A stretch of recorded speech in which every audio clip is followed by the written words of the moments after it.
Next, page, Chapter 1, Introduction to the Constitution and the Bill of Rights. 1.1 The Bill of Rights in context. The Bill of Rights is the cornerstone of democracy, enshrining fundamental rights and freedoms. It applies to all law and binds the state and private parties in certain circumstances. Provides protection against state abuse and guarantees human dignity, equality, and freedom.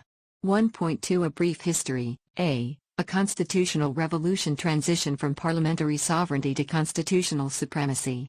Shift from apartheid-era laws to a rights-based constitutional democracy. B. The negotiations process and the interim constitution. Early 1990s negotiations led to the adoption of the 1993 interim constitution. Provided a legal framework for democratic transition. Established the Constitutional Court and entrenched fundamental rights. C. The 1996 Constitution and the certification process. The final constitution adopted in 1996, replacing the interim constitution. Subjected to a certification process by the Constitutional Court. Court ensured compliance with 34 constitutional principles agreed upon in negotiations.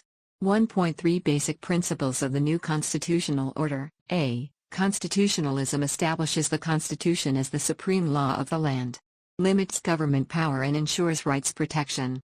B. The rule of law, the principle of legality and the prohibition of arbitrariness. Government actions must be lawful and rational. Prohibits arbitrary use of power. C. Democracy and accountability. Representative and participatory democracy as foundational principles. Government institutions must be transparent and accountable. D. Separation of powers and checks and balances. Division of power among the legislature, executive, and judiciary. Ensures no branch exceeds its authority, maintaining a balance of power. Next. Page. Chapter 1, Introduction to the Constitution and the Bill of Rights. 1.1 The Bill of Rights in context. The chapter provides a historical background to the 1996 Constitution and outlines its key features, focuses on the Bill of Rights and its direct application. The Bill of Rights must be understood within the broader constitutional framework and its role in transforming South African society and legal systems. Examines fundamental principles of constitutional law essential to understanding the Bill of Rights. Constitutionalism. Rule of law, including constitutional supremacy, justiciability, and entrenchment. Legality, democracy, and accountability. Separation of powers and checks and balances. 1.2 A brief history. A constitutional revolution.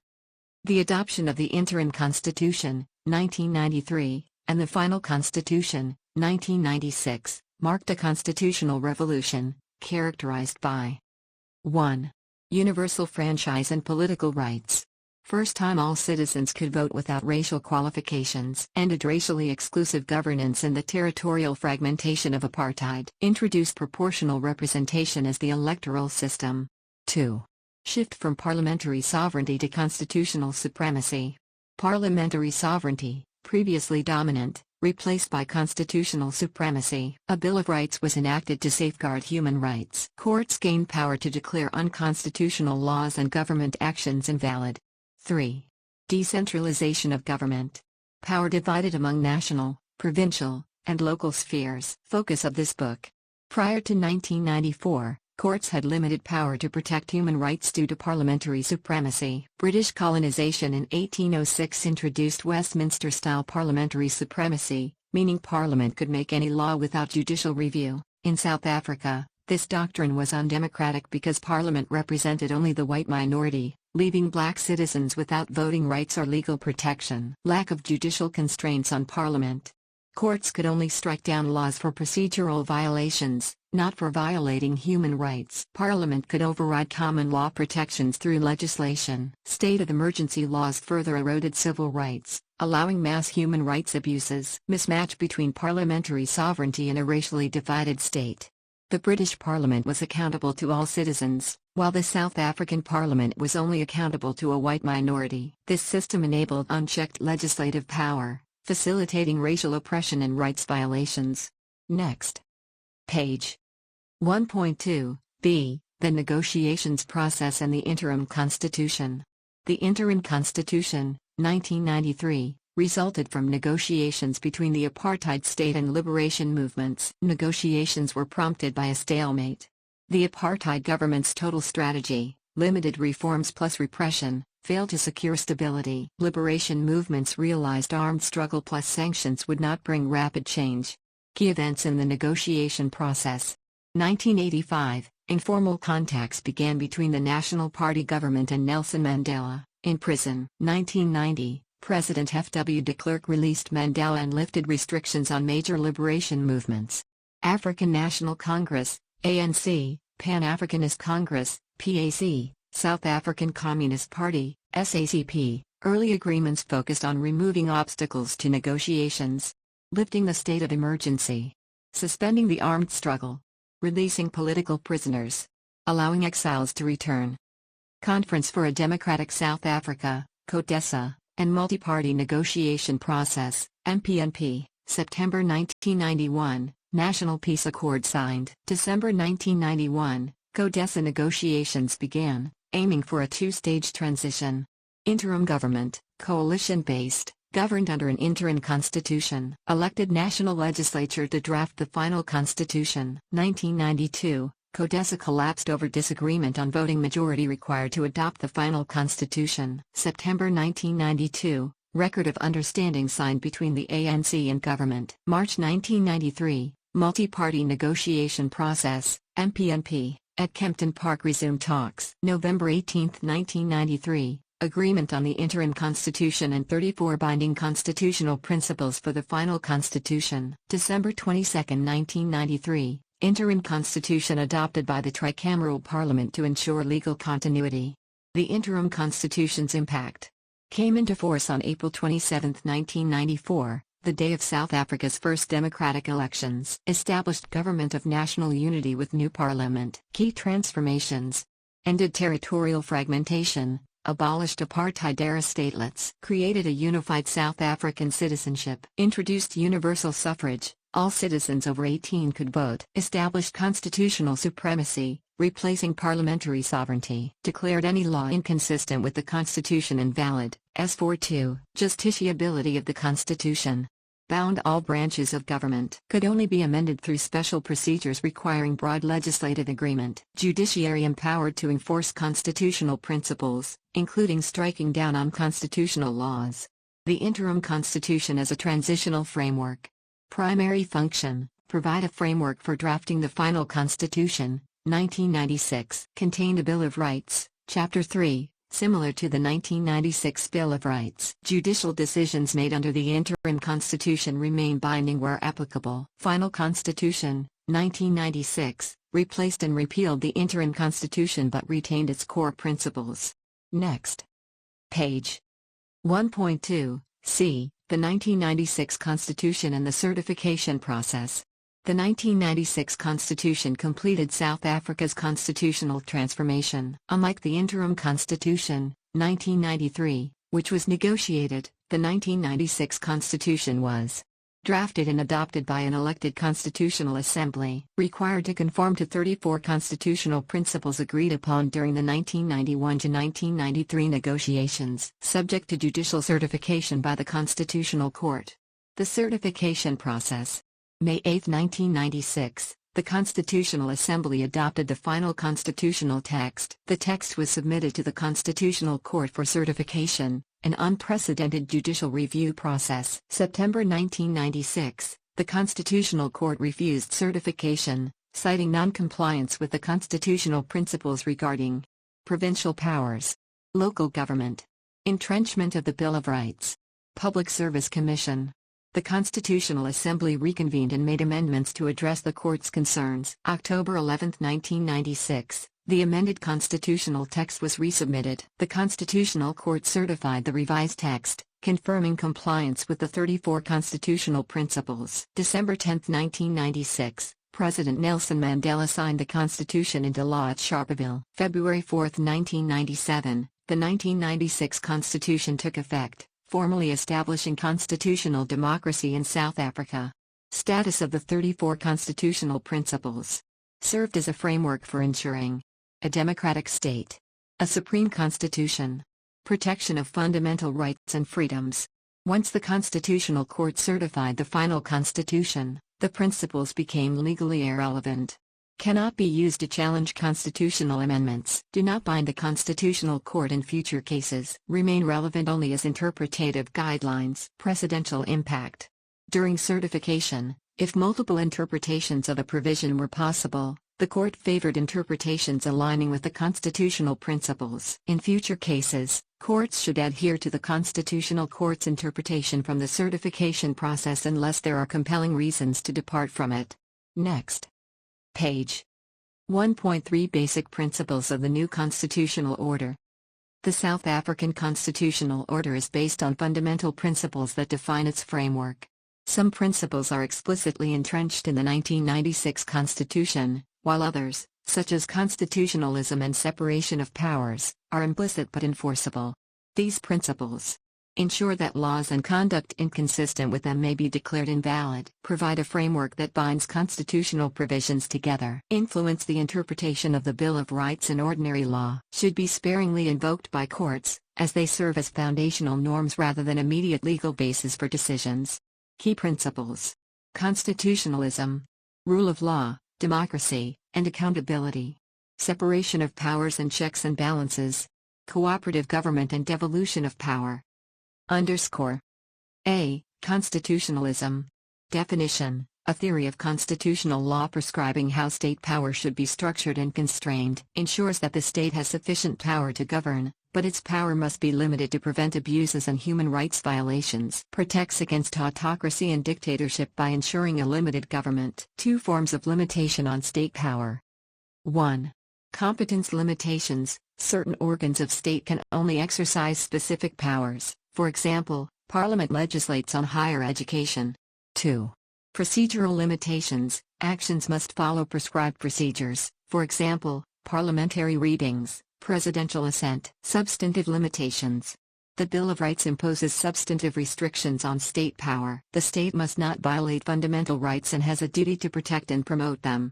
3. Associated principles of constitutionalism. 1. Constitutional supremacy.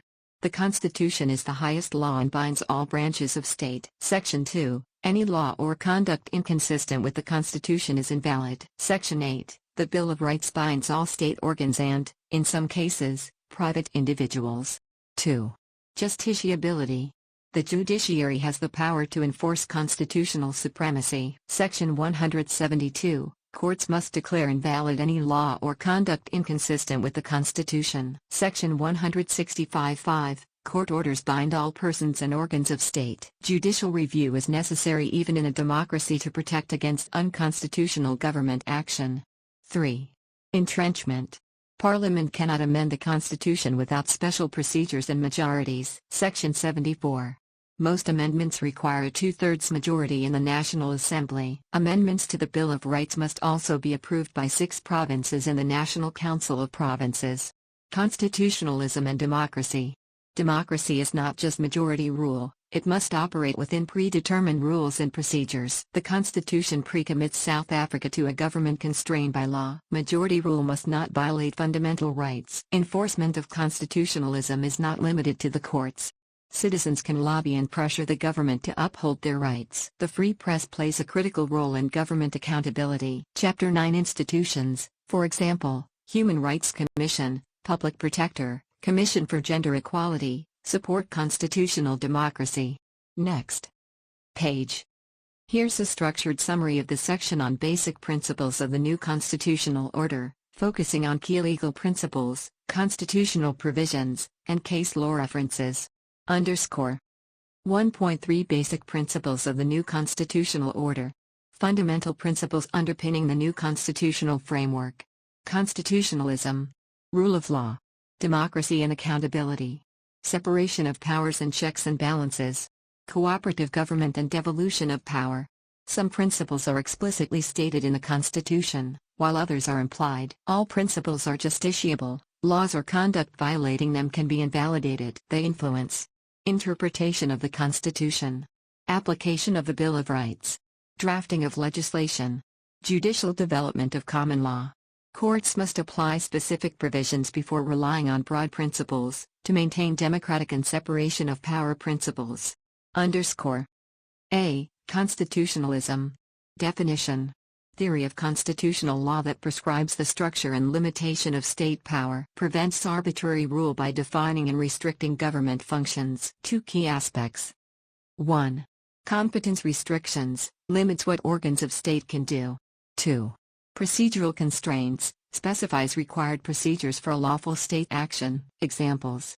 Only Parliament can legislate in higher education. Laws must comply with procedural requirements. S74, Amendment procedures. 3. Supporting principles. 1. Constitutional supremacy. S2, Constitution is the supreme law, overriding any inconsistent law or conduct. S8, Bill of Rights binds all branches of government and, in some cases, private individuals. 2. Justiciability. Courts must declare unconstitutional laws invalid. S172. Court orders are binding on all persons and organs of state. S165-5. 3. Entrenchment. S74. Constitutional amendments require special procedures. 2/3 majority in the National Assembly. 6 provinces in the National Council of Provinces, for Bill of Rights amendments. B. The rule of law, principle of legality and prohibition of arbitrariness. Definition. State institutions must act within the law and cannot exercise power without legal authority. Protects against lawlessness and arbitrary governance. Historical development. Rooted in A.V. Dicey's concept of rule of law. Influenced by legal traditions such as the Rechtsstaat, Germany, and due process, USA. Judicial interpretation. Pharmaceutical Manufacturers Association case. Rule of law prohibits arbitrary public power. All state action must be rationally related to a legitimate purpose. President's mistaken decision to bring an act into force was invalid due to lack of objective rationality. Components of the rule of law. 1. Procedural component. Prevents arbitrary decision-making. Applies to Parliament and the executive. Example, a non-judicial officer cannot order detention, violates independence. 2. Substantive component. Government must respect human dignity, equality, and freedom. Superentrenches a mini-constitution in the founding provisions. Related case law. L. Butte case. Rule of law requires procedural fairness where rationality is at stake. A decision, for example, presidential pardons, must consider all affected parties. Judicial Service Commission case. State institutions must provide reasons when making non-administrative decisions. Clarity and accessibility. Laws must be clear. Vague laws violate the rule of law and can be struck down. S91, Rational differentiation requirement. Courts apply specific provisions first, before invoking broad principles. This summary maintains depth and highlights legislative references, case law, and key constitutional principles while ensuring clarity and conciseness. Let me know if you need further refinements. Next page. The rule of law, the principle of legality and the prohibition of arbitrariness. Constitutional basis. The rule of law is entrenched in S1 of the Constitution, originally developed by A.V. Dicey, emphasizing that government must act according to pre-announced, clear, and general rules enforced by impartial courts. Requires state institutions to act in accordance with the law. Obligation to obey the law applies to the state as well as individuals. State power must be legally authorized. Unlawful state actions are unconstitutional. Evolution of the rule of law.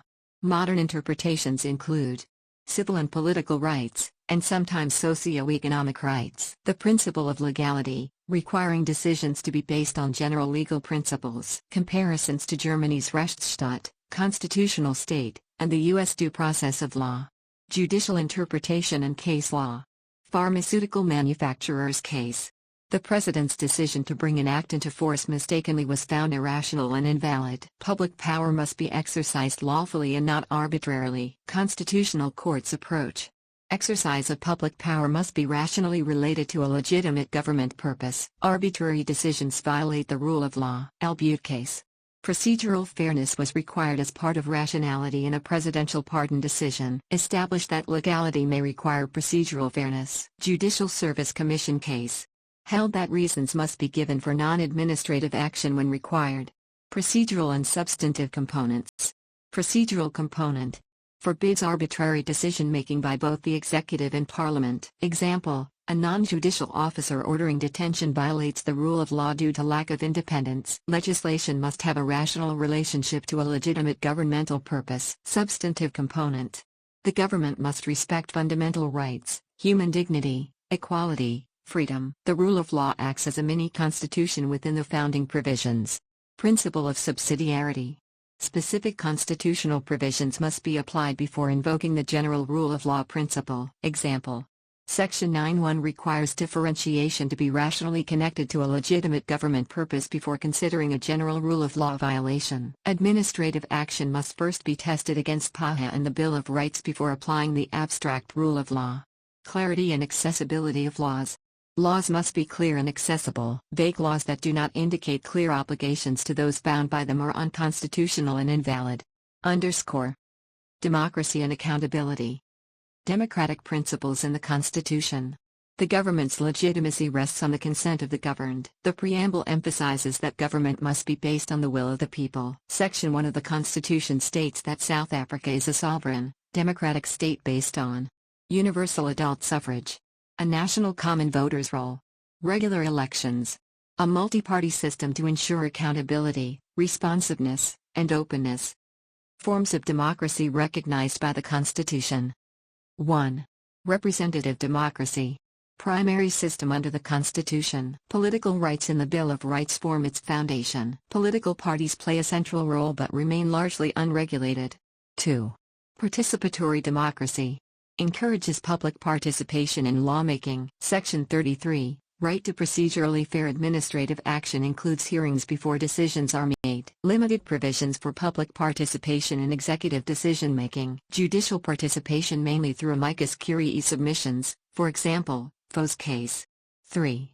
Direct democracy. Section 17, protects assembly, demonstration, picketing, and petitioning. Section 84(2)(g), President may call a national referendum. Section 127, Premiers may call provincial referenda, used when a ruling party is internally divided, for example, decriminalization of prostitution. Risk of public voting on fundamental rights issues, for example, death penalty, abortion. Accountability, openness, and transparency. The Constitution requires government to be accountable, responsive, and open. Government institutions must be accessible, and officials must respond to the people. Etienne Muranic's culture of justification. Power must be justified, not imposed by force. Constitutional mechanisms ensuring accountability. 1. Bill of Rights provisions. Section 32, Right of access to information. Section 33, Right to just administrative action, written reasons and reasonable action. 2. Executive accountability.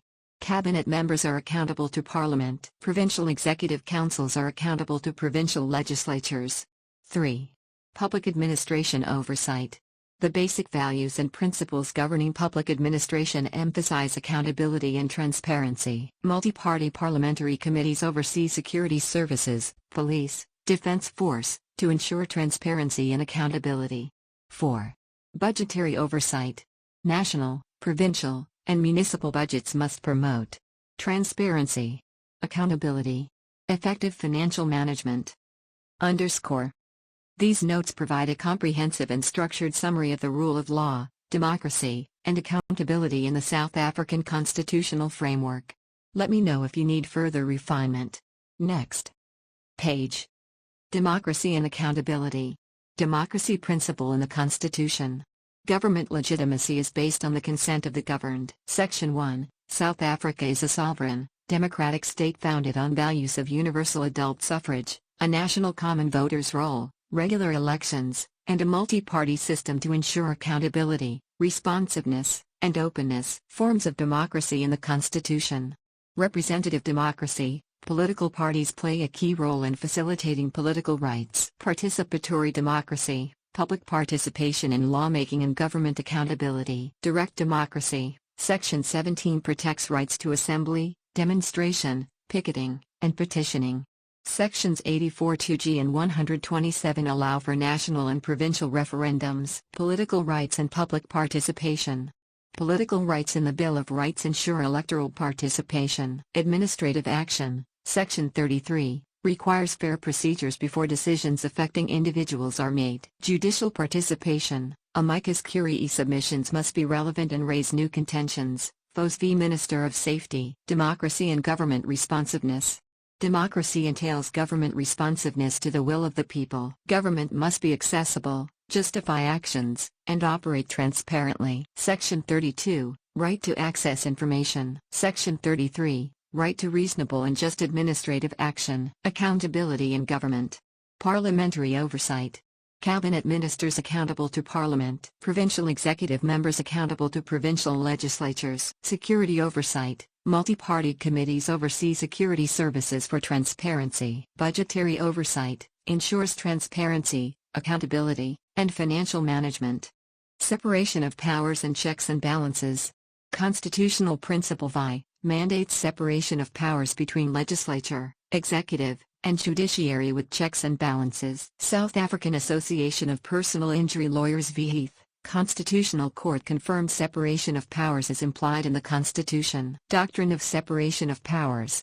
Legislative, executive, and judicial functions should be distinct. Prevents excessive concentration of power. Debate exists on whether strict separation promotes or hinders efficiency. Separation of functions in the Constitution. Legislative authority, Section 43, Parliament and provincial legislatures. Executive authority, Sections 85 and 125, President and Premiers. Judicial authority, Section 165, Courts. Local government, no strict separation. Municipal councils hold both executive and legislative powers. Limits and overlaps in separation of powers. Overlaps exist, particularly in executive-legislative relations. For example, ministers are also legislators. First certification case, overlap does not violate constitutional principle VI. Instead, it enhances executive accountability to the legislature. Judicial interpretation and flexibility. South Africa develops its own model of separation of powers. Executive Council of the Western Cape Legislature v. President of RSA. Parliament cannot delegate power to the executive to amend laws. Courts protect judicial independence but do not enforce rigid separation between executive and legislature. Next page. Judicial independence and separation of powers. Judicial independence. Judiciary must discharge judicial functions free from interference by the executive and legislature. Judges must decide disputes impartially and without bias. South African Association of Personal Injury Lawyers v. Heath. Judge Heath's appointment to the Special Investigations Unit was declared invalid. Functions involved partisan investigations and litigation on behalf of the state. Judicial officers can preside over commissions of inquiry, depending on subject matter and legislation. Constitutional provisions supporting separation of powers. Bill of Rights interpretation. Section 12(1)(b), right not to be detained without trial. Constitutional Court held, only judicial officers can order detention. Ackerman J. Power to imprison an uncooperative witness is at the core of judicial power and cannot be exercised by non-judicial officers. Checks and balances. Purpose. Checks, internal control within government branches. Balances, counteract the power of other branches. Judiciary's judicial review ensures compliance with the Constitution and Bill of Rights. Executive involvement in judicial appointments also acts as a check. Judicial self-restraining separation of powers. Courts limit their own role to avoid overstepping into executive/legislative functions. Supermoney v. Minister of Health, Kwa Zulu-Natal. Court refused to order the state to provide costly dialysis treatment. Cited budgetary constraints and the need for government, not courts, to make resource allocation decisions. Minister of Health v. Treatment Action Campaign, 2. Court ordered the state to provide antiretroviral treatment for mother-to-child HIV transmission. Government failed constitutional obligations, justifying court intervention despite cost implications. Next. Chapter 2 Structure of Bill of Rights Litigation 2.1 Introduction 2.2 The Stages of Bill of Rights Litigation. A. Procedural issues. I. Application and the principle of avoidance. 2. Justiciability. 3. Jurisdiction. B. Substantive questions. I. Interpretation. 2. Limitation. C. Remedies 2.3 Onus 2.4 Summary of the stages in table form. Page. Chapter 2 Structure of Bill of Rights Litigation. 2.1 Introduction. Bill of Rights litigation follows a structured process involving procedural, substantive, and remedial stages. Courts apply constitutional principles to determine whether a case is justiciable, how rights should be interpreted and limited, and what remedies should be granted. 2.2 The stages of Bill of Rights litigation. A. Procedural issues. 1. Application and the principle of avoidance. Courts follow the principle of avoidance. Prefer statutory or common law remedies before constitutional ones. Only decide constitutional matters if necessary to resolve the dispute. 2. Justiciability. Determines whether a court can hear the matter based on standing, whether the applicant has a right to bring the case. Ripeness. The issue must be mature for adjudication. Mootness. Courts generally avoid cases where the dispute has already been resolved. Political question doctrine. Courts may decline cases better suited for the executive or legislature. 3. Jurisdiction. Courts must have the legal authority to hear the matter. Constitutional Court, final authority on constitutional matters, Section 167. High Courts and Supreme Court of Appeal can hear constitutional matters but may refer cases to the Constitutional Court. B. Substantive questions. 1. Interpretation. Courts interpret the Bill of Rights in accordance with Section 39(1). Consider international law and may consider foreign law. Promote values of human dignity, equality, and freedom. 2. Limitation. Rights are not absolute, they may be limited under Section 36, Limitation Clause, if law of general application justifies the limitation. Limitation is reasonable and justifiable in an open and democratic society. Factors include nature of the right, purpose, less restrictive means, and proportionality. C. Remedies. If a right is violated, courts may grant declaratory relief, declaring an action unconstitutional. Structural interdicts, requiring compliance with constitutional obligations. Reading in, adding words to legislation to remedy a defect. Reading down, narrow interpretation to ensure constitutionality. Damages, compensation in appropriate cases. 2.3 Onus. Burden of proof shifts depending on the stage. Applicant, proves infringement of the right. Respondent, state, justifies limitation under Section 36. 2.4 Summary of stages, table form stage key questions. Who bears onus? Application. Is a constitutional issue involved? Applicant. Avoidance. Are there non-constitutional remedies? Applicant. Justiciability. Is the case ripe, non-moot, and justiciable? Applicant. Jurisdiction. Does the court have authority? Applicant. Interpretation. How should the right be interpreted? Court. Limitation. Is the limitation justifiable under Section 36? Respondent, state remedies. What is the appropriate constitutional remedy? Court. Next page. Chapter 2, Structure of Bill of Rights Litigation. 2.1 Introduction. The Bill of Rights is the primary source of substantive constraints on public power in the Constitution. It requires the state to exercise power without violating fundamental rights and to promote those rights. Violations of the Bill of Rights result in unlawful and invalid actions or laws. Some provisions impose duties on private individuals in specific circumstances. Legal maxim, ubi iusibi remedium, where there is a right, there is a remedy. A legal rule is deficient if it cannot be enforced or lacks a sanction for breaches. Focus on litigation, direct enforcement of the Bill of Rights through courts. Stages of litigation. 1. Procedural stage, application, justiciability, and jurisdiction. 2. Substantive stage, interpretation, limitation, and remedies. 3. Onus of proof shifts between applicant and respondent. Underscore. 2.2 The stages of Bill of Rights litigation. A. Procedural issues. I. Application and the principle of avoidance. Application determines whether and how the Bill of Rights applies to a dispute. Key questions. 1. Who benefits from the Bill of Rights? 2. Who is bound by the Bill of Rights? 3. Does it apply retrospectively to matters before its commencement? 4. Does it have extraterritorial effect beyond national borders? Direct versus indirect application. Direct application.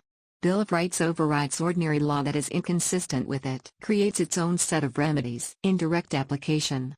Bill of Rights guides interpretation of common law and legislation. Aims to harmonize ordinary law with constitutional values. Does not override ordinary law or create special remedies. Principle of avoidance. Courts must first try to resolve disputes using ordinary law before directly applying the Bill of Rights. Implications. Special constitutional rules on standing and jurisdiction apply only when direct application is necessary. Constitutional remedies apply only when ordinary law cannot resolve the dispute. Courts must still determine the content and limitations of Bill of Rights provisions. 2. Justiciability. Determines whether a court can hear a case. Key justiciability issues. Standing. Does the applicant have the right to bring the case? Mootness. Has the issue already been resolved, making the case irrelevant? Ripeness. Is the case ready for judicial determination? Direct versus indirect application. Direct application. Bill of Rights allows broader standing rules. Indirect application. Ordinary common law standing rules apply. Next page. Chapter 2. Structure of Bill of Rights litigation. 2.2 The stages of Bill of Rights litigation. Continued A. Procedural issues. Continued 3. Jurisdiction. Determines whether a court has the authority to hear a case and grant relief. Key considerations. The type of relief sought, for example, declaration of invalidity, damages. Whether the case involves direct or indirect application of the Bill of Rights. Different courts have different constitutional jurisdictions. If a court lacks jurisdiction, it must dismiss the application regardless of its merits. Direct application. Special constitutional procedures apply. Indirect application. Ordinary procedural rules apply. Underscore. B. Substantive questions. I. Interpretation. The court assesses whether the Bill of Rights protects the applicant's interest. The court determines whether the challenged law or conduct infringes that interest. Interpretation involves textual, contextual, and purposive analysis of the Constitution. 2. Limitation. If a right is found to be infringed, the court examines whether the limitation is justifiable under Section 36. Not all laws or conduct that infringe rights are unconstitutional if they meet justification criteria. Key limitation principles. Conduct cannot itself limit rights unless authorized by law. If the law passes the limitations test, the authorized conduct remains constitutional. If it fails the test, the law or conduct is unconstitutional. Underscore. C. Remedies. If an infringement is not justifiable, the court must decide on the appropriate remedy. Direct application. Constitutional remedies apply, for example, declaration of invalidity, constitutional damages. Indirect application. Ordinary legal remedies are used, for example, contract, delict, administrative law remedies. Types of constitutional remedies are detailed in Chapter 8. Underscore. 2.3 Onus of proof. 2 stages in litigation. 1. Interpretation stage. The applicant must prove a fundamental right has been infringed. 2. Limitation stage. The respondent must prove that the limitation is justifiable under S36. Key Constitutional Court ruling, Ferreira v. Levin now. Applicant's burden. Prove the facts supporting the claim that a right was infringed. Respondent's burden. Justify the infringement under S36. Limitation clause. Preliminary stage. Before substantive assessment. The applicant must prove. The Bill of Rights applies to the case. The issue is justiciable. The applicant has standing. The court has jurisdiction. Onus in determining remedies. Indirect application. Ordinary legal burden of proof applies. Direct application. Default remedy is declaration of invalidity. If a party seeks alternative relief, for example, suspension of invalidity, they must justify the request under S172. Additional remedies, for example, interdicts, constitutional damages, require the applicant to persuade the court. Underscore. 2.4 Summary of the stages of Bill of Rights litigation. Stage key questions outcome. A. Procedural stage. I. Application dash Does the Bill of Rights apply? Who benefits from it? Who is bound by it? Is the dispute within the territorial and temporal scope of the Bill of Rights? Should the Bill of Rights be applied directly or indirectly? If direct application, constitutional rules apply. If indirect, ordinary legal rules apply. 2. Justiciability dash Is the matter justiciable? Does the applicant have standing to bring the claim? If yes, the case can proceed. 3. Jurisdiction dash Does the court have jurisdiction to grant relief? If yes, the case moves to the substantive stage. If no, the case is dismissed. B. Substantive stage. I. Interpretation dash Has the respondent's conduct or a law infringed a fundamental right? If no, the case is dismissed. If yes, the court proceeds to limitation. 2. Limitation dash Is the infringement a justifiable limitation under S36? If yes, the case is dismissed. If no, the court proceeds to remedies. C. Remedies dash What is the appropriate remedy for the unjustified infringement? If the Bill of Rights is directly applied, constitutional remedies apply. If indirectly applied, ordinary legal remedies apply. Next page. Chapter 3, Application of the Bill of Rights. 3.1 Introduction, Meaning and Distinction between Direct and Indirect Application.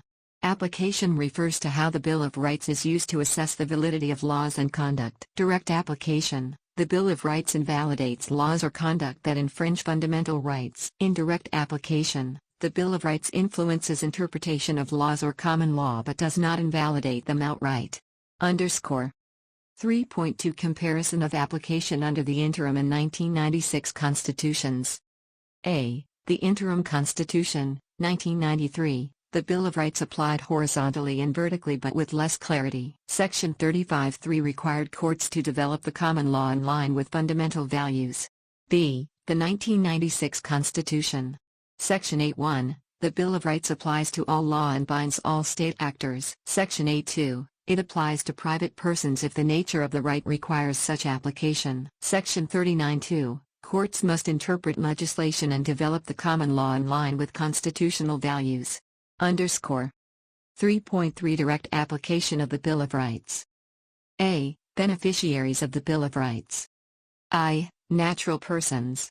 The Bill of Rights primarily protects individuals against state action. 2. Juristic persons. Certain fundamental rights also apply to companies and organizations, for example, freedom of expression. 3. Agreements to waive rights. Some contracts attempt to exclude constitutional rights. For example, employment contracts. Courts may reject such waivers if they undermine public policy or constitutional values. Underscore. B. Duties under the Bill of Rights. I. Direct horizontal and vertical application. Vertical application, state actors must comply with the Bill of Rights. Horizontal application, private parties may also be bound under S82. 2. Direct vertical application, duties of state actors. A. Legislatures. Laws must comply with the Bill of Rights. Parliament and provincial legislatures must act within constitutional limits. B. The executive. Government policies and decisions must respect fundamental rights. Unconstitutional executive actions can be challenged in court. C. Organs of state. Includes public enterprises, municipalities, and statutory bodies. Must comply with constitutional obligations. D. The judiciary. Courts must apply the Bill of Rights when interpreting and developing the law. Underscore. C. Direct horizontal application, duties of private actors. I. Near redundancy of direct horizontal application. Courts prefer indirect application through common law development. Direct enforcement against private parties occurs only when necessary. 2. Interpreting Section 8(2). The test for horizontal application depends on whether the right's nature requires it. Courts consider the right in question, the nature of the duty imposed, the parties involved. Underscore. D. Temporal application of the Bill of Rights. I. Which constitution applies? Pre-1994 matters, Interim Constitution, 1993, applies. Post-1996 matters, Final Constitution, 1996, applies. 2. Non-retrospectivity rule. The Bill of Rights does not apply to past violations before its commencement. 3. Pending matters at commencement. If a case was already pending when the 1996 Constitution came into force, courts determine whether it applies retrospectively. Underscore. E. Territorial application of the Bill of Rights. Applies within South Africa's borders. May apply extraterritorially in limited circumstances, for example, actions of South African state actors abroad. Underscore. 3.4 Indirect application of the Bill of Rights. A. General principles. Courts use constitutional values to interpret statutes and develop common law. Less invasive than direct application but still protects rights. Underscore. B. Indirect application to legislation. I. Scope of the duty. All legislation must be read in light of the Bill of Rights. Courts must prefer an interpretation that is constitutionally compliant. 2. Methodology. Courts must first attempt a constitutionally consistent interpretation. Only if this fails can a law be struck down. 3. Restrictive versus expansive reading. Indirect application is not limited to restrictive readings. Courts can also expand legal interpretations to align with constitutional values. Underscore. C. Indirect application to common law disputes. I. Obligation to develop common law. Courts must modify common law rules where they conflict with the Bill of Rights. 2. Methodology. Identify constitutional conflicts in common law. Modify legal principles to align with constitutional values. 3. Limits on indirect application.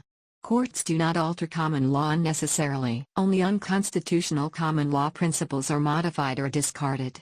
4. Stare decisis and indirect application. Precedents must be followed unless they violate constitutional principles. 3.5 Manner of application in legal disputes. A. Relevance of direct versus indirect application. Courts must consider indirect application first before moving to direct application. Direct application is a last resort. B. Jurisdiction.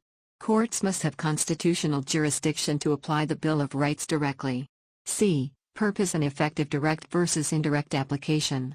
Direct application invalidates laws or conduct that conflict with the Bill of Rights. Indirect application modifies legal interpretation to comply with constitutional values. D. Priority of indirect application. Courts must first interpret laws and common law in conformity with the Bill of Rights. Direct application is used only if no constitutional interpretation is possible. Next page. Summary. Application of the Bill of Rights. 1. Application of the Bill of Rights, Section 8 of the Constitution. 1. The Bill of Rights applies to all law and binds the legislature, executive, judiciary, and all organs of state. 2. The Bill of Rights also applies to private persons, natural or juristic, where the nature of the right and the nature of the duty imposed require such application. 3. When applying the Bill of Rights to private persons, a. Courts must apply or develop common law if no legislation enforces the right. B. Courts may develop common law to limit rights, subject to Section 36, Limitation Clause. 4. Juristic persons, for example, corporations, enjoy rights under the Bill of Rights to the extent compatible with the nature of the rights, the nature of the juristic person. 2. Interpretation of the Bill of Rights, Section 39 of the Constitution. 1. When interpreting the Bill of Rights, courts must a. Promote the values of an open, democratic society based on human dignity, equality, and freedom. B. Consider international law. C. May consider foreign law. 2. Courts must promote the Bill of Rights when interpreting or developing legislation, common law, customary law. 3. The Bill of Rights does not negate rights conferred by other legal sources, provided they align with constitutional values. 3. Direct versus indirect application of the Bill of Rights. A. Direct application. The Bill of Rights directly overrides ordinary law when a. A beneficiary's right is infringed. B. A person or entity has a duty to uphold that right. C. The issue occurs during the operation of the Bill of Rights. D. The dispute falls within South African territory. If direct application is used, ordinary law is overridden. New constitutional remedies may be created where existing legal remedies are inadequate. B. Indirect application. All law must be interpreted in a way that aligns with the Bill of Rights. The Bill of Rights influences how common law and legislation are applied without overriding them. The judiciary ensures that constitutional values permeate legal interpretation while respecting existing legal frameworks. 4. The shift from the interim constitution to the 1996 Constitution. Under the interim constitution, the distinction between direct and indirect application was more rigid. The 1996 Constitution modified jurisdictional and application rules, reducing the significance of this distinction. However, the distinction remains relevant in constitutional litigation when determining how the Bill of Rights applies in a given case. Next page. Summary. Application under the interim constitution versus the 1996 Constitution. 1. The interim constitution, 1993 to 1996, traditional vertical application model. The Bill of Rights was seen as a charter of negative liberties, protecting individuals from state power. Rights could only be violated by the state, and duties were only placed on legislative and executive organs. There was no direct horizontal application, meaning private individuals and entities were not bound by the Bill of Rights. Duplessis v. de Klerk, 1996, confirmed. The Bill of Rights did not directly apply to private law disputes governed by common law. The judiciary was not bound by the Bill of Rights because it was omitted from Section 7. Indirect application under the interim constitution. Despite the lack of direct horizontal application, the Bill of Rights still applied to all law in force, including pre- and post-1994 legislation, common law and customary law. Courts had a duty under Section 35(3) to develop and interpret law in line with the spirit of the Bill of Rights. The two-track jurisdictional scheme meant development of common law was a non-constitutional issue. The Appellate Division of the Supreme Court handled common law development separately from constitutional matters. _2. The 1996 Constitution. Key reforms. Recognized that a purely vertical application allowed private violations of rights. Introduced direct horizontal application in Section 8(2). Established a unified jurisdictional scheme. The High Courts, Supreme Court of Appeal, and Constitutional Court all shared jurisdiction over constitutional matters. Overturned du Plessis by confirming that the common law is subject to the Constitution. Section 8 changes. Section 8(1) added the word judiciary, explicitly binding the courts to uphold the Bill of Rights. Section 8(2) introduced direct horizontal application, binding private persons if the nature of the right and duty require it. Pharmaceutical manufacturers case, 2000. Confirmed that South Africa has a single legal system shaped by the Constitution. All law, including common law, derives its authority from the Constitution and must be constitutionally compliant. Section 39(2). Retained the principle of indirect application from the interim constitution. Courts must develop common law and customary law in line with the spirit, purport, and objects of the Bill of Rights. _3. Key differences between the interim and 1996 constitutions. Feature interim constitution, 1993 to 1996, 1996 constitution. Direct application only vertical, state versus individuals, vertical plus horizontal. Private individuals may be bound. Judiciary bound? No, Section 7 omitted it. Yes, Section 8(1) includes it. Horizontal application only indirect, common law interpreted in line with Bill of Rights, both direct and indirect, depending on the nature of the right. Common law and Constitution separate systems. Common law was non-constitutional. Unified system. Common law is subject to the Constitution jurisdictional scheme. Two-track system. Constitutional Court for constitutional issues, Supreme Court for common law, unified system. All courts share constitutional jurisdiction. 4. Conclusion.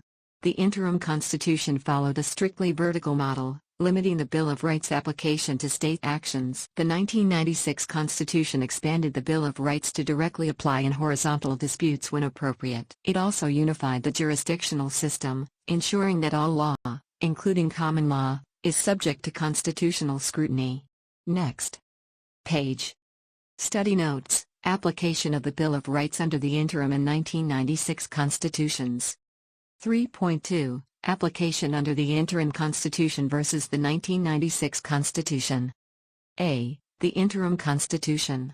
Vertical application only. The Bill of Rights bound only the legislative and executive branches, not the judiciary or private individuals. Indirect horizontal application. Courts had to interpret laws and develop common law in line with the Bill of Rights. Section 7. Omitted judiciary, reinforcing that private disputes were not directly governed by the Bill of Rights. Section 35(3). Required courts to consider the spirit, purport and objects of the Bill of Rights in legal interpretation. Key case, du Plessis v. de Klerk.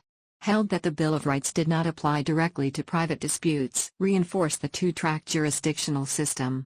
Constitutional matters were under the jurisdiction of the Constitutional Court. Common law development remained under the Appellate Division.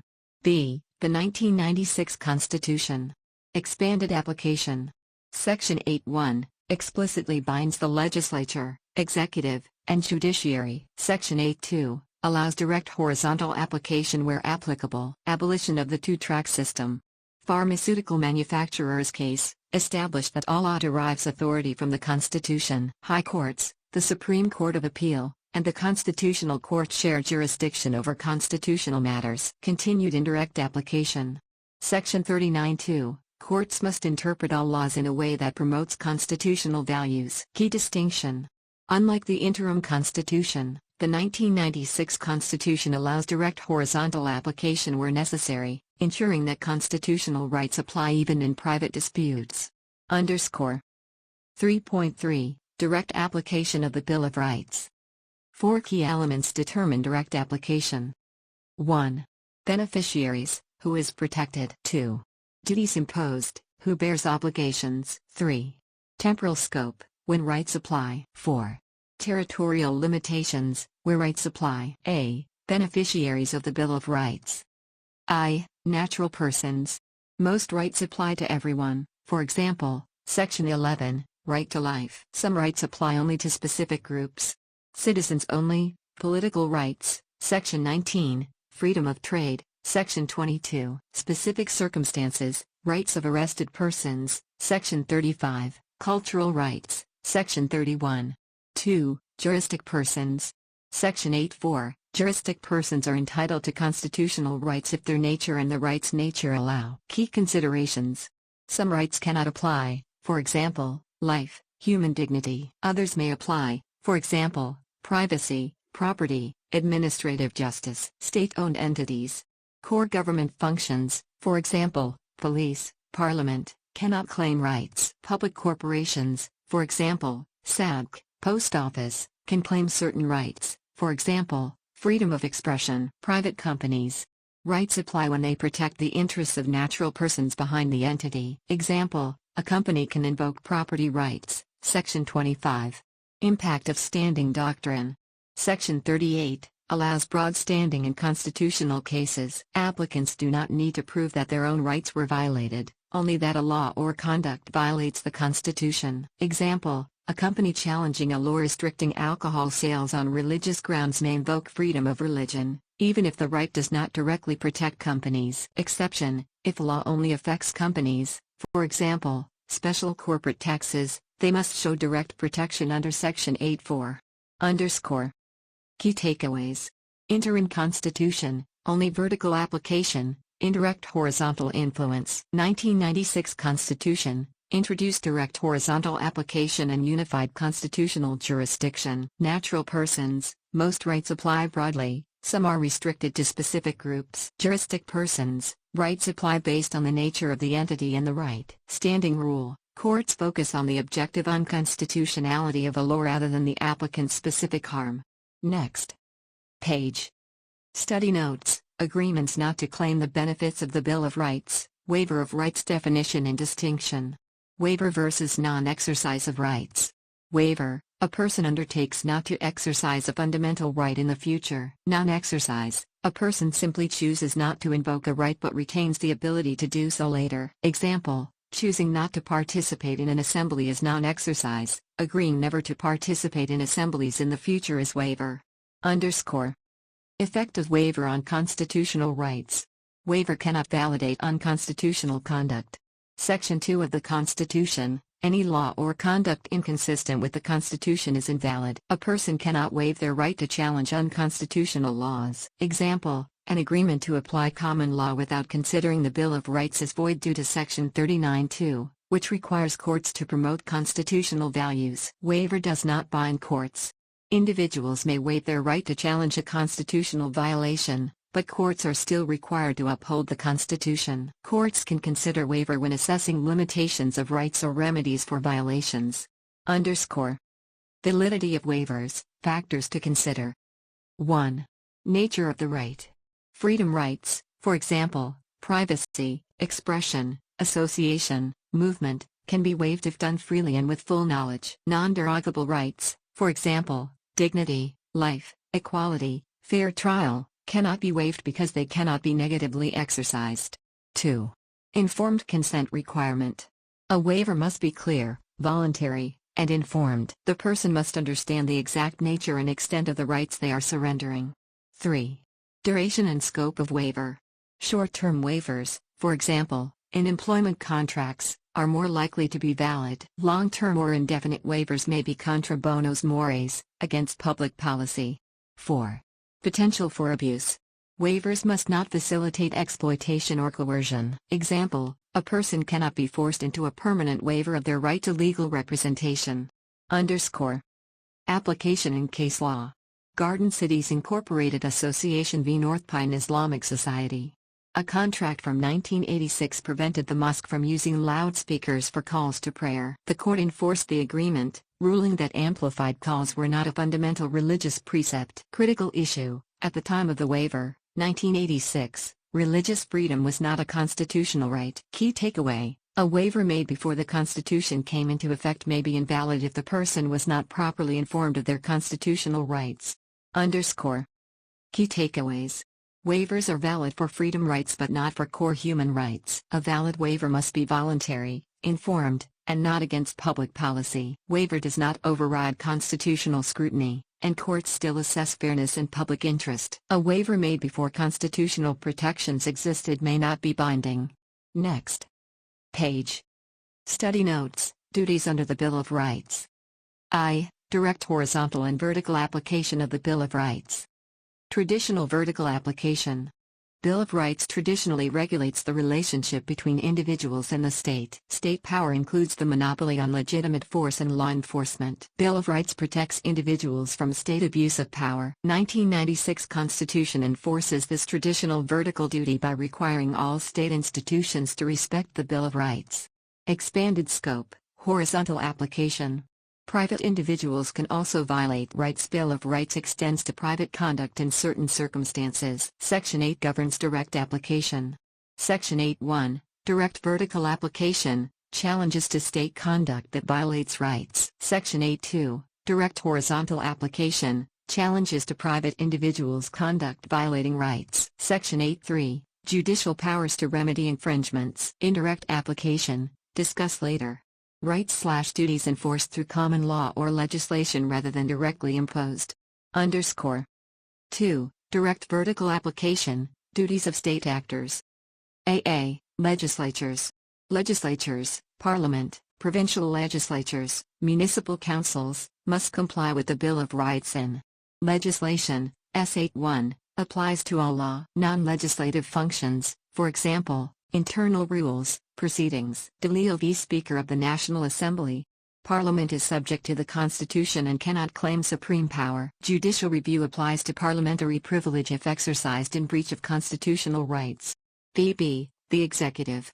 The executive and all organs of state are bound by the Bill of Rights. Conduct of executive and state organs can be challenged under the Bill of Rights, except where S33 applies specifically to administrative action. Delegated legislation is directly subject to the Bill of Rights, as it applies to all law. Definition of executive, national level. President, deputy president, ministers, deputy ministers. Virtually all executive conduct can be challenged as organ of state conduct under S239. Next page. Study notes: duties under the Bill of Rights, continued CC, organs of state. Definition and categories. S239 of the Constitution, organs of state include 1. Departments of state/administration, national, provincial, local government. 2. Functionaries/institutions exercising constitutional powers, including provincial constitutions. 3. Functionaries/institutions exercising public power or performing public functions under legislation. Courts and judicial officers are excluded from the definition. Implications for different categories. State departments must comply with the Bill of Rights in all actions, including non-legislative decisions, for example, contracts. Executive powers, previously prerogative powers, are subject to the Bill of Rights. Public power versus private power. Public power equals state-like power, regulation, compulsion, general public impact. Private power equals voluntary obligations, for example, contractual relations. Public power is subject to constitutional review, while private power is not, unless directly bound by the Bill of Rights.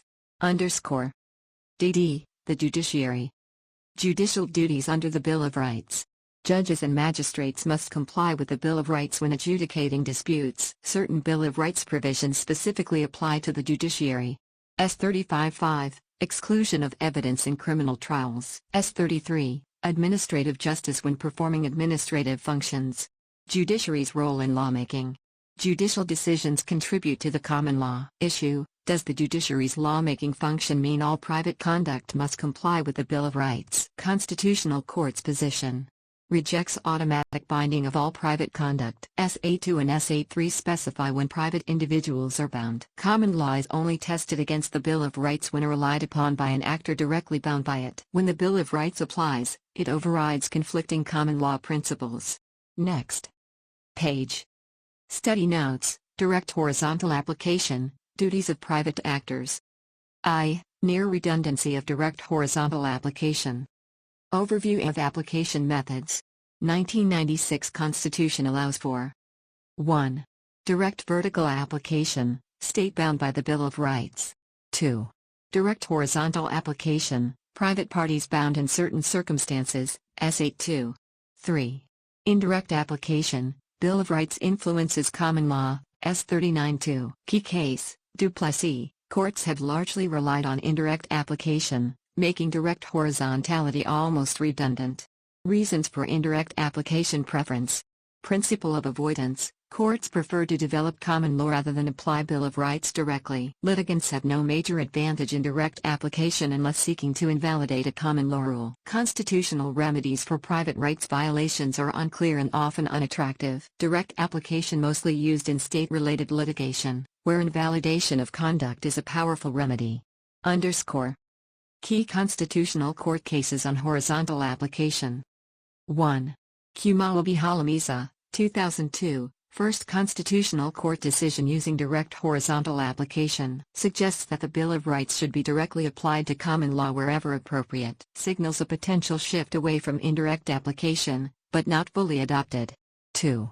The Bus, 2003, Court ignores Khumalo and reaffirms indirect application as the default method for common law challenges. No discussion on the relationship between S8, direct application, and S39, indirect application.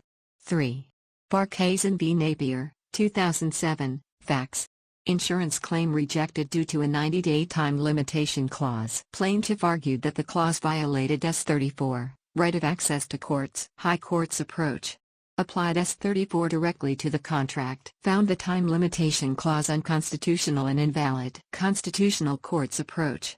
Rejected direct application of S34. Instead, used indirect application via public policy.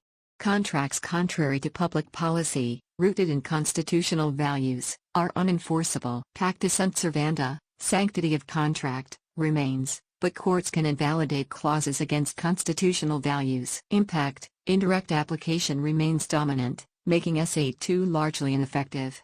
4. Afrox Healthcare v. Stridham. Significance. Supreme Court of Appeal held that in direct horizontal cases, pre-1994 decisions do not bind courts. Potential use of direct application, overruling outdated common law precedents. Conclusion. Direct horizontal application remains underutilized despite its inclusion in S82. Courts overwhelmingly prefer indirect application through the development of common law, S39-2. Only significant use of direct application, cases where common law rules must be invalidated rather than adjusted. Barkhazen solidifies indirect horizontality as the default method of applying the Bill of Rights to private disputes. Next page. Study notes. How to interpret Section 8.2 of the Constitution. General principle. Section 8.2 of the Constitution. The Bill of Rights binds private persons in certain circumstances. A provision applies to private conduct only to the extent that it is applicable, considering 1. Nature of the right. 2. Nature of the duty imposed by the right. Khumalo v. Halimiza. Court considered 1. Intensity of the right, scope and significance. 2. Potential for the right to be violated by private parties. Applied horizontal application to freedom of expression in a defamation case. 5 key considerations for interpreting Section 8.2.1. Application of provisions versus rights. Section 8.2 applies to provisions, not entire rights. Some provisions of the right may apply horizontally, while others may not. Example, right to health care, S27. S27-1 and 2. General access to health care, does not apply horizontally. S27-3, right not to be refused emergency medical treatment, applies horizontally. Example, political rights, S19. S19-1 and 3, freedom to make political choices, right to vote, can be violated by private parties. Right to free, fair, and regular elections applies only to the state. Underscore. 2. No abstract determination, context matters. Application of the Bill of Rights to private parties depends on the nature of the conduct and case circumstances. Key examples. Right to be informed of the right to remain silent, S35(1)(a). Generally applies to state arrests. May apply to private security officers in certain cases. Right to assemble peacefully and unarmed, S17. Generally applies to private spaces like shopping malls or workplaces. May not apply in private homes, for example, protests in front of someone's residence. Key principle: courts cannot limit horizontal application by arguing that only powerful private entities should be bound. Section 8(2) is included to extend human rights protections beyond state actions. Underscore. Conclusion. Horizontal application depends on case-specific analysis, considering the right's nature, duty imposed, and context. Courts must not undermine S8(2) by restricting its scope to powerful private actors only. Key takeaway: rights may apply differently in private disputes, and their horizontal application must be interpreted practically and contextually. Next page. Study notes: How to interpret Section 8(2) of the Constitution, continued 3. Purpose of the provision. Purpose of a right is key in determining horizontal application. Rights primarily intended to restrict state power generally do not apply to private conduct. Example: freedom of movement, S21. Right to leave the Republic, S21(2), prevents the state from restricting movement. Right to reside anywhere in the Republic, S21(3), prevents the state from enforcing racial segregation laws. Not intended for general horizontal application. Rights that aim to protect individuals from harm generally apply horizontally. Example: right to human dignity, S10, protects against both state and private infringements. Underscore. 4. Nature of the duty imposed by the right. State obligations differ from private obligations due to funding sources and public responsibility. Private autonomy must be respected. Restrictions on the state should not automatically extend to individuals. Duties requiring financial expenditure are less likely to be imposed on private persons. Example: basic health care for children, S28(1)(c). State hospitals must provide care due to public funding. Private hospitals cannot be obligated to the same extent. Underscore. 5. Explicit indications in the Bill of Rights. Certain rights explicitly apply to private conduct. Equality, S9(4). Prohibits any person from unfair discrimination. Freedom from violence, S12(1)(c). Protects against violence from both public and private sources. Certain rights generally do not apply horizontally. Citizenship rights, S20, S21(3), 4. Just administrative action, S33. Rights of arrested/detained persons, S35. Rights imposing positive obligations on the state are less likely to apply horizontally. Environmental protection, S24(b). Housing, S26. Health care, food, water, and social security, S27. Education, S29. Remaining rights may apply horizontally depending on circumstances. Private persons may be required to conform to the Bill of Rights based on case-specific analysis. Underscore. Conclusion. Horizontal application depends on purpose of the right, nature of the duty imposed, whether the right is explicitly applicable to private persons. Some rights primarily regulate state power and do not bind private individuals. Other rights apply universally, ensuring protection from both public and private actors. Next page. Temporal and territorial application of the Bill of Rights. D. Temporal application of the Bill of Rights.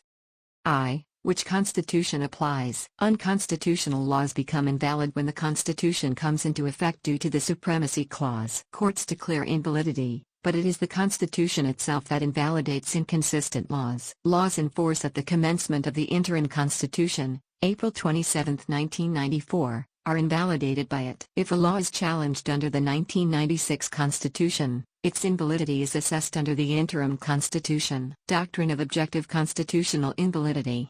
An applicant can challenge old order laws under either the interim or 1996 Constitution. In Prince v. President, Cape Law Society, the Constitutional Court found that a provision in the Supreme Court Act 59 of 1959 was inconsistent with the interim Constitution. Once a law is invalidated by the interim Constitution, It remains invalid even if a similar provision does not exist in the 1996 Constitution. Item 2 of Schedule 6 of the 1996 Constitution states that all law in force when the new Constitution took effect continues in force, except where invalidated. Legal strategy. Applicants may rely on broader protections in the interim Constitution, for example, S-26 on economic activity, rather than narrower provisions in the 1996 Constitution, for example, S-22 on professional freedom. Practical application. Courts do not always apply objective invalidity. In Moyes v. Greater Germiston Transitional Local Council, the Constitutional Court invalidated a provision under S-34 of the 1996 Constitution but did not consider whether it had already been invalidated by the interim Constitution. If properly raised, courts should consider invalidity under the interim Constitution before applying the 1996 Constitution. Scope. The principles above apply to the Bill of Rights, not other constitutional provisions. 2. The non-retrospectivity rule. Neither the interim nor the 1996 Constitution operates retrospectively. A law is retrospective if it changes the past legal status of an action or law. Implications. The Constitution does not invalidate actions taken under pre-1994 laws if those laws were valid at the time. Conversely, it does not validate actions that were unlawful under pre-1994 law. Vested rights before the Constitution came into force remain unaffected. Human rights violations. The Bill of Rights does not provide relief for violations occurring before its commencement. However, from the date of commencement, unconstitutional laws cease to have legal effect. Actions taken under invalidated laws before the Constitution came into force remain valid. Indirect application of the Bill of Rights. Courts can apply the Bill of Rights indirectly when developing common law or interpreting statutes, even for pre-constitutional disputes. Key cases. Duplessis v. de Klerk, left open whether S-35(3) of the interim Constitution applied to pre-constitutional common law claims. Gardner v. Whitaker, suggested indirect application of the Bill of Rights to defamation laws predating the Constitution. Key v. Attorney General. Evidence obtained through unconstitutional search and seizure could still be challenged under the Bill of Rights in court proceedings. Masia, common law development to include anal rape as rape was applied prospectively to avoid violating the principle of legality. 3. Application of the Bill of Rights to pending matters.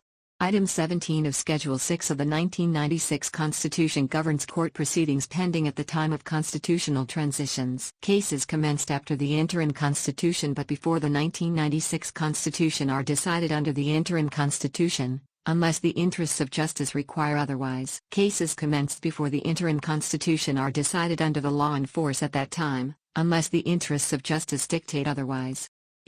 Territorial application of the Bill of Rights. The Constitution applies throughout South Africa but does not generally apply extraterritorially. Kaunda v. President of the Republic of South Africa.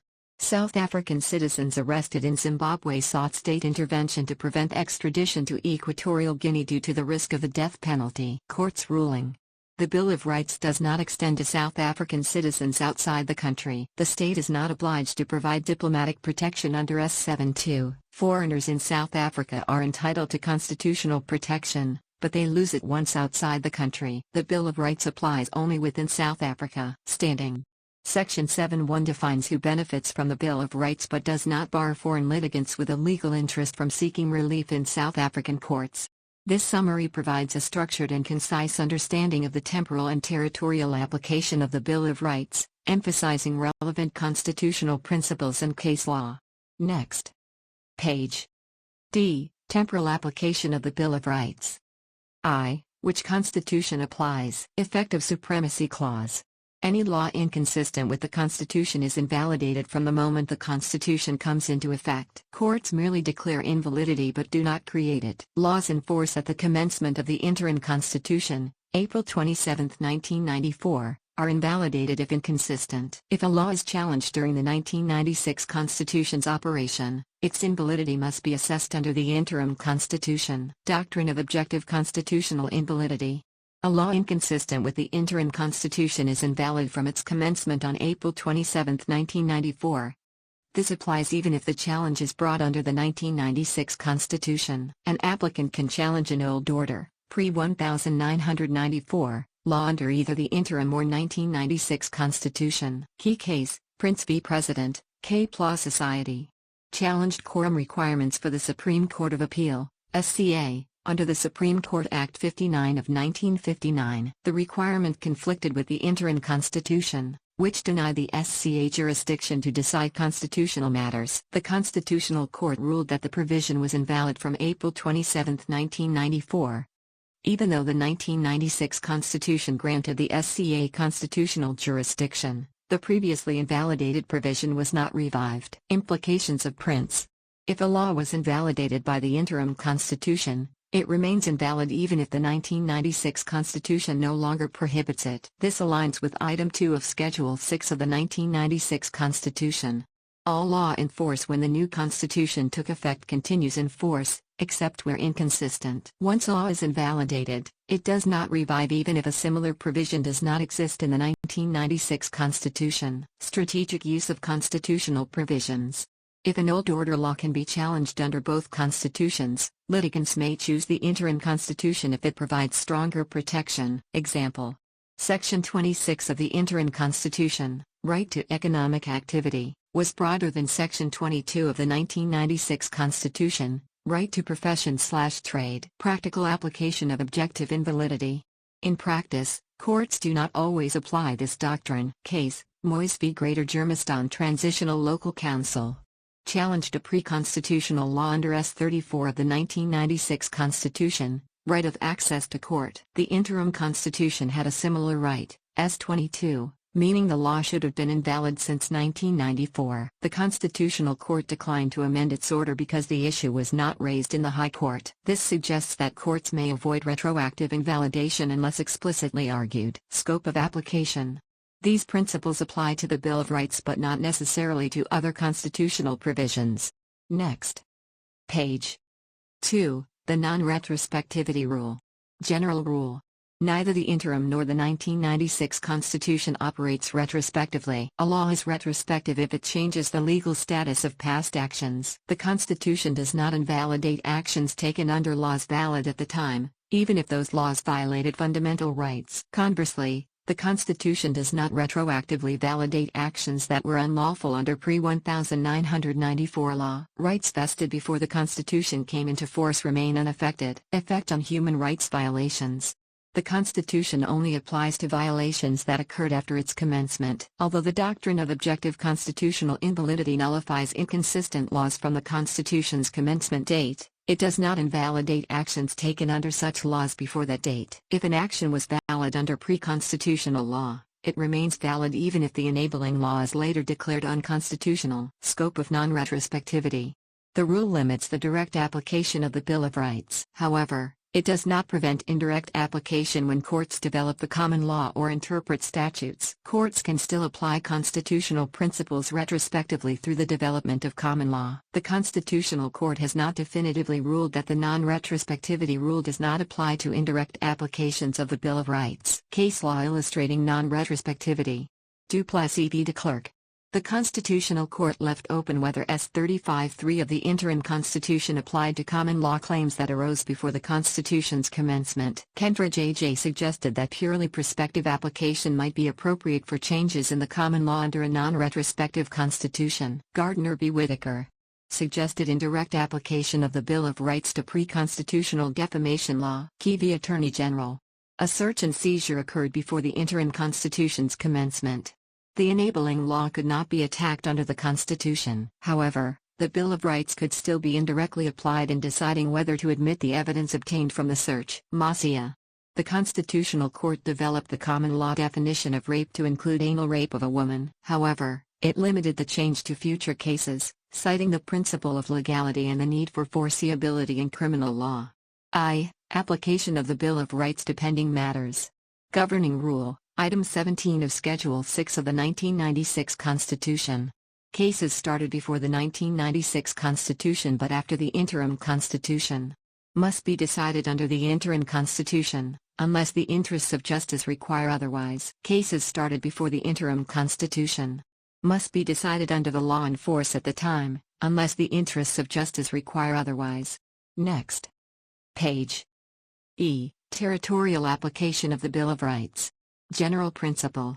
The Constitution applies throughout the national territory. Its extraterritorial application is not automatic and was examined in Kaunda v. President of the Republic of South Africa. Kaunda case. Facts. South African citizens were arrested in Zimbabwe for allegedly plotting a coup in Equatorial Guinea. They sought a court order compelling the South African government to secure assurances that they would not face the death penalty. They argued that their constitutional rights to a fair trial, dignity, life, and security of the person were being violated. Claimed that S72 of the Constitution imposed a duty on South Africa to provide diplomatic protection. Constitutional Court's findings.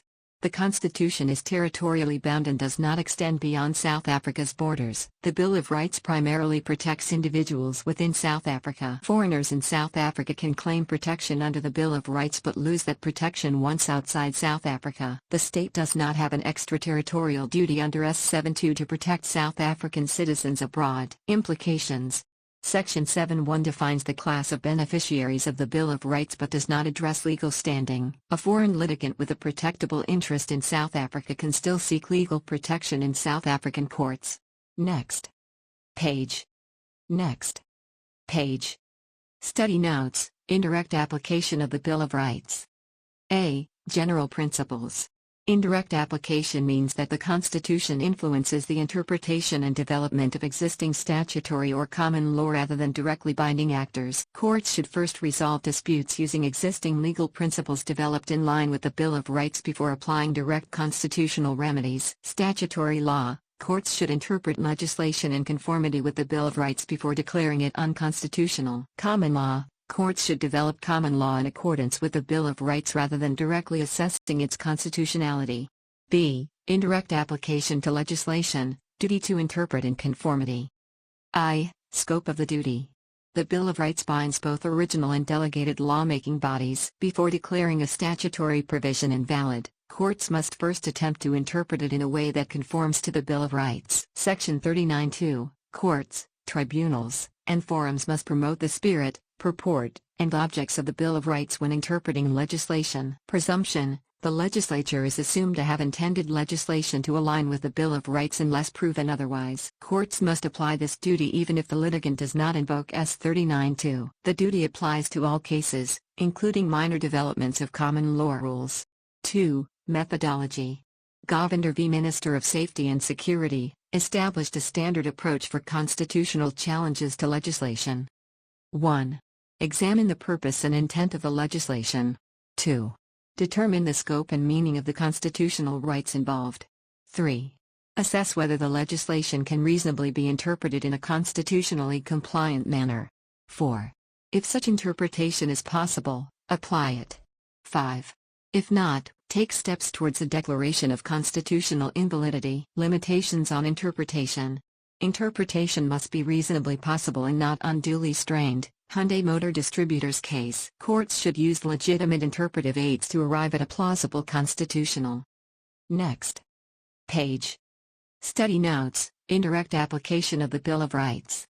A. General principles. Indirect application. The Bill of Rights influences statutory and common law rather than directly binding actors. Courts should first interpret or develop existing legal principles with reference to the Bill of Rights before applying it directly. Statutory law. Courts should attempt to interpret legislation in conformity with the Bill of Rights before declaring it unconstitutional. Common law. Courts should develop the common law in line with the Bill of Rights rather than assessing its constitutionality directly. B. Indirect application to legislation, duty to interpret in conformity. I. Scope of the duty. The Bill of Rights binds all lawmaking bodies and applies directly to legislation. Courts must first interpret legislation to conform with the Bill of Rights before declaring it invalid. Section 39(2). Courts, tribunals, and forums must promote the spirit, purport, and objectives of the Bill of Rights when interpreting legislation. Presumption. The legislature intends for laws to align with the Bill of Rights unless proven otherwise. Courts must apply S39(2) even if a litigant does not invoke it. The duty applies to all cases, not just major developments of common law rules. 2. Interpretation to avoid constitutional conflict. If a statute can be interpreted in two ways, one violating fundamental rights and another not, the non-violating interpretation must be preferred. Reading down. Under the Interim Constitution, S35(2), Reading down was explicitly required. The 1996 Constitution, S39-2, does not repeat S35-2 but still mandates courts to interpret legislation in line with the Bill of Rights. Courts must choose the interpretation that better promotes the Bill of Rights, even if neither interpretation renders the provision unconstitutional. Next page. Study Notes, Indirect Application of the Bill of Rights, Continued B2, Methodology. Govinder v. Minister of Safety and Security, Standard Formula for Constitutional Challenges. A judge, magistrate, or tribunal presiding officer must 1. Examine the Act/Section's objectives and purpose. 2. Determine the scope of the constitutional rights involved. 3. Assess whether it is reasonably possible to interpret the provision in a way that aligns with the Constitution. 4. Apply that interpretation if possible. 5. If no constitutional interpretation is possible, take steps to declare the provision unconstitutional. Constraints on interpretation. The power to interpret legislation in line with the Constitution is not absolute. It cannot be used to artificially make any law constitutional. Courts must ensure the interpretation is reasonably possible. Supreme Court of Appeal. Hyundai Motor Distributors case, interpretation must not be unduly strained but should be plausible and defensible using legitimate interpretive methods. Methodology. Interpretation must be purposive and contextual to fit within constitutional parameters. If the only plausible reading of a law infringes the Bill of Rights, the court must then assess justifiability or declare it unconstitutional. Interpretation in conformity beyond restrictive reading. Reading down. Reading down is not always restrictive. It can involve broad or narrow interpretations to align a statute with the Bill of Rights. Narrow reading, used to avoid conflicts with rights when discretionary powers granted are too wide. The law is over-inclusive. Criminal law changes require limiting impact. Broad reading, used to avoid unconstitutionality when the problem is lack of express discretionary powers. If a provision is ambiguous, the interpretation that best aligns with the Bill of Rights must be chosen. Section 39(2) limitation applies only to statutory interpretation, not to the interpretation of the Constitution or the Bill of Rights itself. Next page. Study Notes, Indirect Application of the Bill of Rights to Common Law Disputes. CI, the obligation to develop the common law. Comparison to legislation.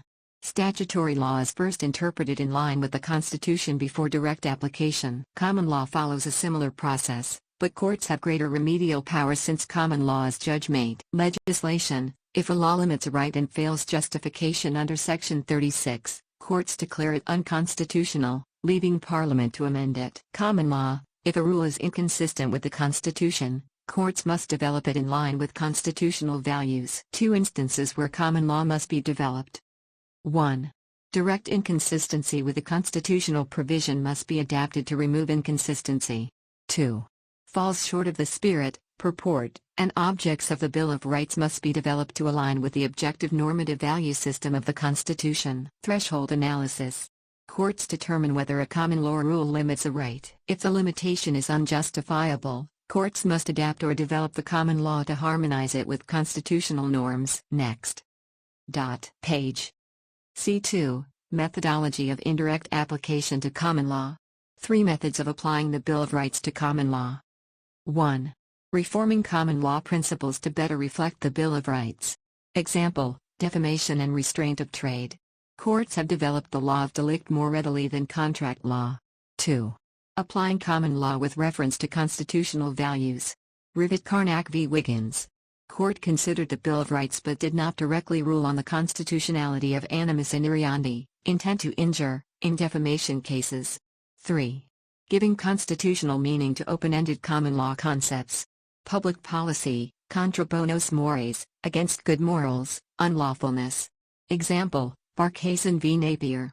A contractual time bar clause challenged as violating Section 34, access to courts. Court applied a constitutionalized public policy approach. A time bar is unconstitutional if it is unreasonably short and inflexible. It unjustifiably limits access to courts. Bread and Comp v. Standard Bank of South Africa Limited. Bank's contractual right to close a client's account challenged as unfair. Court's finding. Fairness is not an independent requirement in contracts. Constitutional values shape contract enforcement but do not create a general fairness obligation. Autonomy and freedom of contract remain fundamental. Next page. I. Limits on indirect application to the common law. Assessment of common law rules. Courts must assess common law for inconsistency with the Bill of Rights. If inconsistent, the rule must be developed incrementally within the normative value system of the Constitution. Limitations on common law development. Development must be case by case rather than in the abstract. Courts must balance providing guidance with avoiding prescriptiveness. In Shabalala v. Attorney General, Transvaal, the Constitutional Court struck down a common law rule while ensuring flexibility for future cases. _ 4. Stare decisis and indirect application. Precedent and constitutional interpretation. Govender v. Minister of Safety and Security, applied reading down to S49(1)B of the Criminal Procedure Act, avoiding a declaration of unconstitutionality. S. v. Walters, Transkei High Court, ignored Govender, finding S49(1)B unconstitutional. Constitutional Court's reaffirmation of stare decisis. High courts must follow Supreme Court of Appeal, SCA, precedents unless the SCA changes its own precedent, or the Constitutional Court overrules the SCA on a constitutional matter. Binding effect of pre-1994 decisions, Afrux Healthcare BPK v. Stridham, high courts may depart from pre-constitutional SCA authority in 3 cases. 1. Direct conflict with the Constitution. 2. Pre-constitutional cases based on open-ended concepts, for example, boni mores, public interest. 3. Indirect application, S39(2), high courts cannot depart from pre-constitutional appeal court decisions. Key takeaways from Afrux and Walters. 1. Post-constitutional precedents are binding, whether on constitutional issues or not. 2. Pre-1994 appeal court rulings are binding, unless in conflict with the Constitution or based on open-ended principles. 3. Indirect application, S39(2), does not override stare decisis. Criticism of Afrux decision. The SCA limited its analysis to common law development but did not address statutory interpretation under S39(2). Kumalo v. Halamisa suggests direct horizontal application can bypass problematic precedent.